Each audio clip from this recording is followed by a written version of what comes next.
Halo guys, gue Tanaka dan lu tahu WRC kan? Nah, pada video kali ini gue bakalan ngebahas dunia peralihan lah, dunia WRC lah, dunia World Rally Championship lah, kayak gitu. Nah, buat kalian yang belum tahu nih ya, WRC itu balapan mobil super seru sih sejujurnya di luar jalan raya. Ya, jalannya itu bukan di aspal halus sih, tapi di hutan, gunung, salju, sampai gurun, kayak gitu. Ya intinya di mana aja bisa sih selama ban itu masih nempel di graviti bumi gitu ya kan. Nah, bayangin aja dah kayak lomba lari terus kalian tuh pakai mobil yang super duper kenceng dan jalanannya jelek. Ya normal lah, namanya juga rally gitu ya kan. Tapi gue mau jujur nih ya, kalau WRC itu zaman sekarang itu jauh banget kelasnya dibandingkan zaman dulu. Dulu itu pembalapnya gila-gilaan sampai nyawa pun jadi taruhan. Sekarang kayak aduh, hybrid sana sini, power stage ini itu, balapan rally kok rasanya makin lembek ya kan? Duduk manis dengan cemilan karena lu bakal gue ajak bahas sejarah WRC atau World Rally Championship.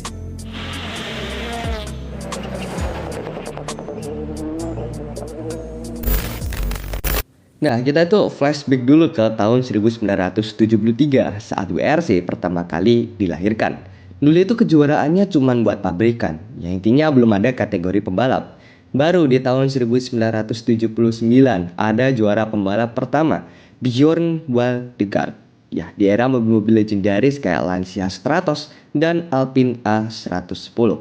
Terus masuk ke era 80-an dan ya lahirlah grup B alias neraka di bumi buat pembalap dan penontonnya. Tenaga mobilnya itu bisa sampai 600 horsepower lah kurang lebih. Dan jalanannya tentu aja sempit banget. Penonton berdiri di pinggir trek kayak mau bunuh diri lah. Terus pembalapnya pakai nyali doang. Beneran, nggak ada takut-takutnya, nggak ada ABS traction control dan lain-lain. Mau contoh, kayak Audi Quattro S1 itu kayak roket berkedok mobil. Terus Lancia Delta S4 bisa 0 ke 100 km per jam dalam 2,3 detik. Dari tanah loh ya, bukan di aspal mulus. Nah itu baru monster. Saking sintingnya nih ya, banyak banget kecelakaan. Dan lu mau bilang pembalap sekarang hebat? Ya emang hebat sih, iya benar gue ngakuin. Tapi pembalap zaman grup B itu udah nyentuh level orang gila. Dan lu tahu nggak, FIA itu sampai nyetop grup B di tahun 1986. Kalau nggak di stop nih, bisa-bisa pembalapnya punah kali. Iya kan? Nah, fun fact-nya, di tahun 1996 dan 1997 nih ya, Indonesia tuh masuk kalender resmi WRC dan lokasinya itu di Sumatera. Iya bro, Sumatera. Bukan cuma sekedar uji coba loh ya, tapi beneran official bareng negara-negara kayak Finlandia dan Monte Carlo. Para pembalap luar itu bilang kalau lintasan di Sumatera itu gila, bukan cuma licin dan berbatu, tapi juga cuacanya nggak bisa ditebak. Kadang cerah, terus 5 menit kemudian hujan badai. Ya, cuma 2 kali doang, habis itu ngilang. Penyebabnya ya krisis moneter tahun 1998, sponsor kabur, logistik gak stabil, dan ya Indonesia waktu itu lagi chaos lah. Kayak mantan yang datang cuma sebentar tapi ninggalin trauma mendalam. Aduh. Habis itu Indonesia bubar dari WRC. Akhirnya Malaysia sempat ditawarin buat gantiin jadi tuan rumah Asia. Untungnya, sayangnya mereka tuh juga mundur. Tapi kenapa negara lain bisa siap, kita enggak gitu ya kan? Nah, akhirnya di tahun 2022 kemarin lah sampai sekarang Sumatera khususnya Danau Toba lah itu udah jadi tuan rumah APRC atau ASEAN Pacific Rally Championship lah. Artinya Indonesia lagi diintip buat comeback ke WRC sih. Tapi ya asal gak males beresin jalan dan gak korbe mungkin bisa lah ya.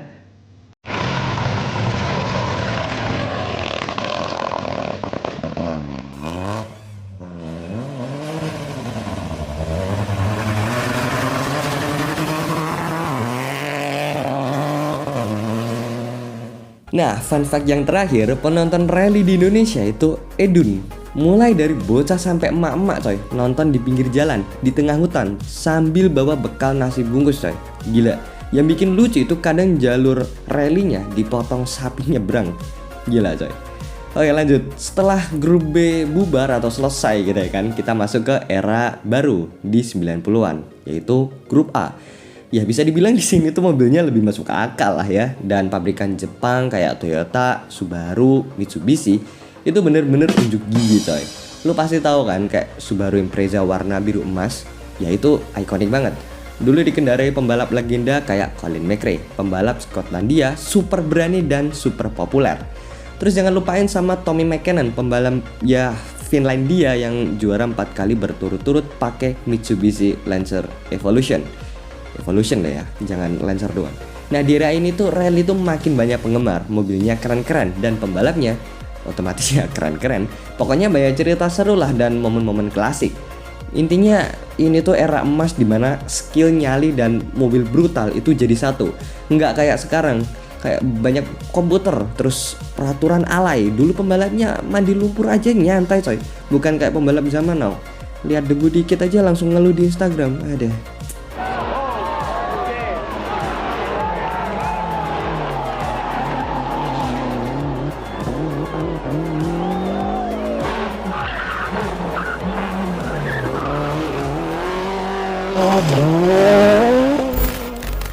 Maju ke 2000-an dan 2010-an, muncullah dua nama yang bener-bener ngeguncang WRC. Ada Sebastian Loeb dan Sebastian Ogier. Nah, Loeb itu monster banget coy, 9 kali juara dunia berturut-turut. Mulai tahun 2004 sampai 2012 lah, pakai Citroen.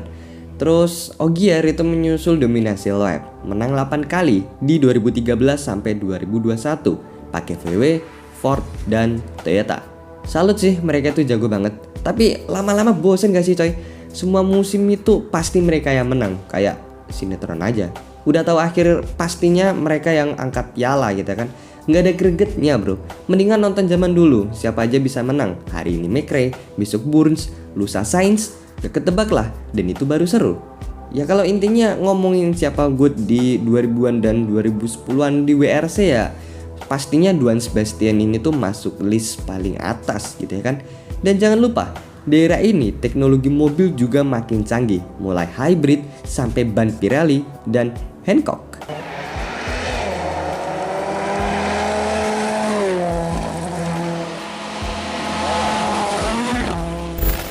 Nah kalau ngomongin WRC zaman sekarang nih ya, itu makin profesional dan makin global. Mesinnya 1600 cc, turbo, plus hybrid. Udah kayak mau nyelamatin bumi aja pakai baterai.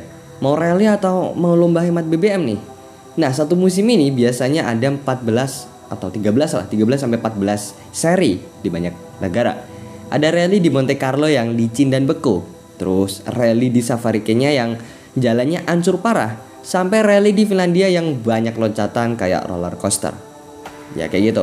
Terus di 2025 ini kalendernya makin seru. Ada Saudi Arabia dan Paraguay sebagai lokasi baru. Musim 2025 ini juga spesial, pakai banget. Karena format poinnya bakal diubah biar lebih fair. Power stage-nya itu di hari terakhir makin menentukan. Dan pembalapnya banyak main aman, jaga mesin, jaga ban, jaga poin. Ya harusnya rally tuh liar bro, yang bener-bener liar. Bukan malah banyak hitung-hitungan, mau belok harus cek data komputer dulu. Ada itu mah balapan atau kuliah kalkulus. Lu bayangin aja lah, dulu pembalap mau lompat ya lompat aja. Sekarang takut denda lah, takut penalti lah. Udah mirip birokrasi kantor desa, bukan balapan ekstrim lagi.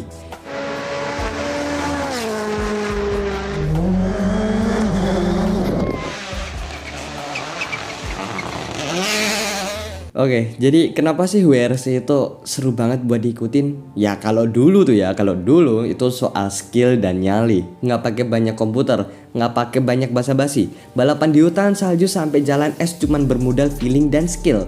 Itu baru pembalap beneran. Karena ini bukan cuma soal cepet doang. Pembalap harus baca jalan, berani lompat, nyemplung lumpur, dan tetap kenceng di segala medan. Gila kan? Kalau mau lebih greget ya kalian bisa lihat rally on board di YouTube. Serius. Lihat pembalap yang nyetir di jalanan hutan sambil denger co-driver baca pace note. Itu sensasinya kayak main game rally beneran.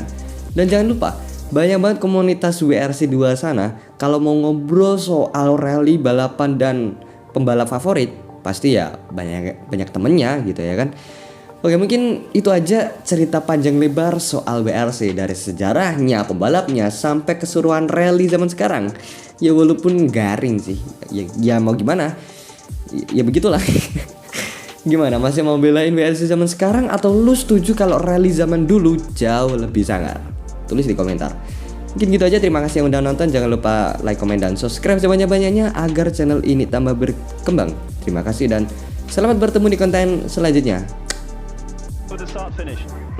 One corner to go.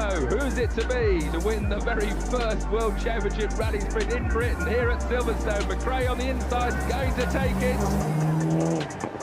Well, there you see Tommy McAdoo.